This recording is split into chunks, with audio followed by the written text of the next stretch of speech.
വിശുദ്ധ ലൂക്ക എഴുതിയ സുവിശേഷം 19-ാം അധ്യായം 1 മുതൽ തിരുവചനങ്ങൾ. സക്കേവൂസിന്റെ ഭവനത്തിൽ. യേശു ജെറിക്കോയിൽ പ്രവേശിച്ച് അതിലൂടെ കടന്നു പോവുകയായിരുന്നു. അവിടെ സക്കേവൂസ് എന്ന പേരായ ഒരാളുണ്ടായിരുന്നു.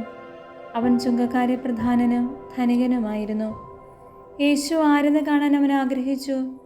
പൊക്കം കുറവായതിനാൽ ജനക്കൂട്ടത്തിൽ നിന്നുകൊണ്ട് അത് സാധ്യമായിരുന്നില്ല.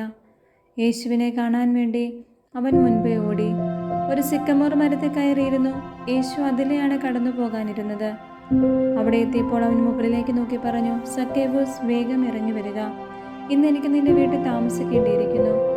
അവൻ തിടുക്കത്തിൽ ഇറങ്ങി ചെന്ന് സന്തോഷത്തോടെ അവനെ സ്വീകരിച്ചു. ഇത് കണ്ടപ്പോൾ അവരെല്ലാവരും പിറുപിറുത്തു, ഇവൻ പാപിയുടെ വീട്ടിൽ അതിഥിയായി താമസിക്കുന്നല്ലോ. സക്കേവൂസ് എഴുന്നേറ്റ് പറഞ്ഞു, കർത്താവേ, ഇതാ എൻ്റെ സ്വത്തിൽ പകുതി ഞാൻ ദരിദ്രർക്ക് കൊടുക്കുന്നു. ആരുടെയെങ്കിലും വക വഞ്ചിച്ചെടുത്തിട്ടുണ്ടെങ്കിൽ 4 ഇരട്ടിയായി തിരിച്ചു കൊടുക്കുന്നു. യേശു അവനോട് പറഞ്ഞു, ഇന്ന് ഈ ഭവനത്തിന് രക്ഷ ലഭിച്ചിരിക്കുന്നു. ഇവനും അബ്രാഹത്തിന്റെ പുത്രനാണ്. നഷ്ടപ്പെട്ടു പോയതിനെ കണ്ടെത്തി രക്ഷിക്കാനാണ് മനുഷ്യപുത്രൻ വന്നിരിക്കുന്നത്. 10 നാണയത്തിന്റെ ഉപമ. അവർ ഇത് കേട്ടുകൊണ്ടിരിക്കുമ്പോൾ അവൻ തുടർന്നൊരു ഉപമ പറഞ്ഞു. കാരണം അവൻ ജെറുസലേമിന് സമീപത്തായിരുന്നു. ദൈവരാജ്യം ഉടൻ വന്നു ചേരുമെന്ന് അവർ വിചാരിക്കുകയും ചെയ്തിരുന്നു. അവൻ പറഞ്ഞു, ഒരു പ്രഭു രാജപദവി സ്വീകരിച്ച് തിരിച്ചു വരാൻ വേണ്ടി ദൂരദേശത്തേക്ക് പോയി. അവൻ ഭൃത്യന്മാരെ 10 പേരെ വിളിച്ച് 10 നാണയം അവരെ ഏൽപ്പിച്ചുകൊണ്ട് പറഞ്ഞു, ഞാൻ തിരിച്ചു വരുന്നത് വരെ നിങ്ങൾ ഇതുകൊണ്ട് വ്യാപാരം ചെയ്യുവേൻ. അവന്റെ പൗരന്മാർ അവനെ വെറുത്തിരുന്നു.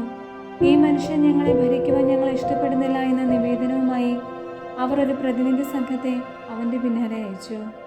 എന്നാൽ അവൻ രാജപദവി സ്വീകരിച്ച് തിരിച്ചു വന്നു. താൻ പണമേൽപ്പിച്ചിരുന്ന ഭൃത്യന്മാർ വ്യാപാരം ചെയ്ത് എന്തു സമ്പാദിച്ചുവെന്നറിയുന്നതിന് അവരെ വിളിക്കാൻ അവന് കൽപ്പിച്ചു. ഒന്നാമൻ വന്ന് പറഞ്ഞു, യജമാനനെ, നീ തന്ന നാണയം 10 കൂടി നേടിയിരിക്കുന്നു. അവൻ പറഞ്ഞു, കൊള്ളാം, നല്ലവനായ ഭൃത്യ, ചെറിയ കാലത്തെ വിശ്വസ്തനായിരുന്നത് കൊണ്ട് 10 നഗരങ്ങളുടെ മേൽ നീ അധികാരിയായിരിക്കും. രണ്ടാമൻ വന്ന് പറഞ്ഞു, യജമാനനെ, നീ തന്ന നാണയം 5 കൂടി നേടിയിരിക്കുന്നു. യജമാനൻ അവനോട് പറഞ്ഞു, 5 നഗരങ്ങളുടെ മേൽ നീ അധികാരിയായിരിക്കും. വേറൊരുവൻ വന്ന് പറഞ്ഞു, യജമാനനെ, ഞാൻ തുണിയിൽ പൊതിഞ്ഞു സൂക്ഷിച്ചിരുന്ന നിന്റെ നാണയമിതാ. നിന്നെ എനിക്ക് ഭയമായിരുന്നു. കാരണം നീ കർക്കശനും വയ്ക്കാത്തത് എടുക്കുന്നവനും വിതയ്ക്കാത്തത് കൊയ്യുന്നവനുമാണ്. അവൻ പറഞ്ഞു, ദുഷ്ടഭൃത്യ, നിന്റെ വാക്കുകൊണ്ട് തന്നെ നിന്നെ ഞാൻ വിധിക്കും. ഞാൻ കർക്കശനും വയ്ക്കാത്തത് എടുക്കുന്നവനും വിതയ്ക്കാത്തത് കൊയ്യുന്നവനുമാണെന്ന് നീ അറിഞ്ഞിരുന്നല്ലോ. പിന്നെ നീ എന്തുകൊണ്ട് പണമിടപാടുകാരെ എൻ്റെ പണം ഏൽപ്പിച്ചില്ല? എങ്കിൽ ഞാൻ മടങ്ങി വന്നപ്പോൾ പലിശയോടുകൂടി അത് തിരിച്ചു വാങ്ങുമായിരുന്നില്ലേ? അവൻ ചുറ്റും നിന്നവരോട് പറഞ്ഞു, അവനിൽ നിന്ന് ആ നാണയമെടുത്ത് 10 നാണയമുള്ളവന് കൊടുക്കുക. അവർ അവനോട്, യജമാനനെ, അവന് 10 നാണയമുണ്ടല്ലോ എന്ന് പറഞ്ഞു. ഞാൻ നിങ്ങളോട് പറയുന്നു, ഉള്ളവന് കൊടുക്കപ്പെടും, ഇല്ലാത്തവന് നിന്ന് ഉള്ളതുപോലും എടുക്കപ്പെടും. ഞാൻ ഭരിക്കുന്നത് ഇഷ്ടമില്ലാതിരുന്ന എൻ്റെ ശത്രുക്കളെ ഇവിടെ കൊണ്ടുവന്ന് എൻ്റെ മുൻപിൽ വെച്ച് കൊന്നുകളയുവിൻ.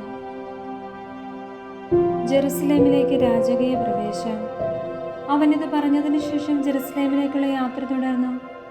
ഒലിവുമലക്കരികെയുള്ള ബേത്ഫഗെ, ബെഥാനിയ എന്നീ സ്ഥലങ്ങളെ സമീപിച്ചപ്പോൾ അവൻ 2 ശിഷ്യന്മാരെ ഇപ്രകാരം നിർദ്ദേശിച്ചയച്ചു, എതിരെ കാണുന്ന ഗ്രാമത്തിലേക്ക് പോകുവിൻ.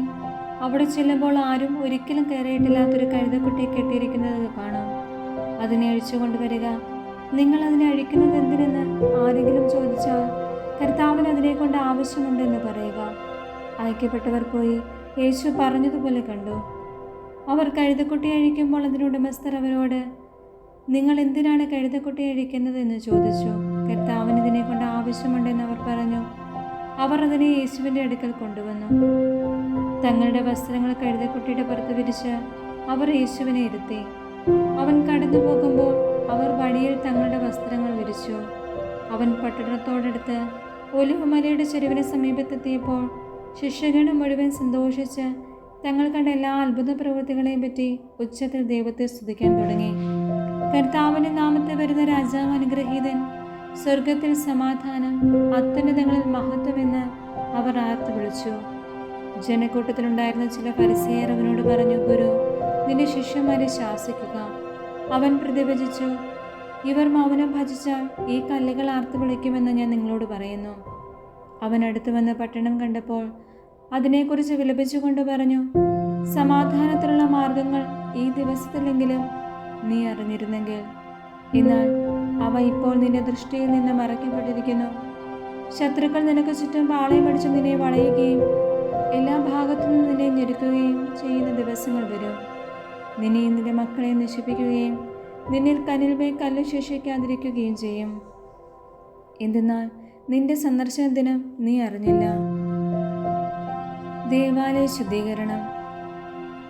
അനന്തരം അവൻ ദേവാലയത്തിൽ പ്രവേശിച്ച് അവിടെ കച്ചവടം നടത്തിക്കൊണ്ടിരിക്കുന്നവരെ പുറത്താക്കുവാൻ തുടങ്ങി. അവൻ അവരോട് പറഞ്ഞു, എൻ്റെ ആലയം പ്രാർത്ഥനാലയം എന്ന് എഴുതപ്പെട്ടിരിക്കുന്നു, നിങ്ങളോ അതിനെ കവർച്ചക്കാരുടെ ഗുഹയായി മാറ്റിയിരിക്കുന്നു. അവൻ ദിവസവും ദേവാലയത്തിൽ പഠിപ്പിച്ചിരുന്നു.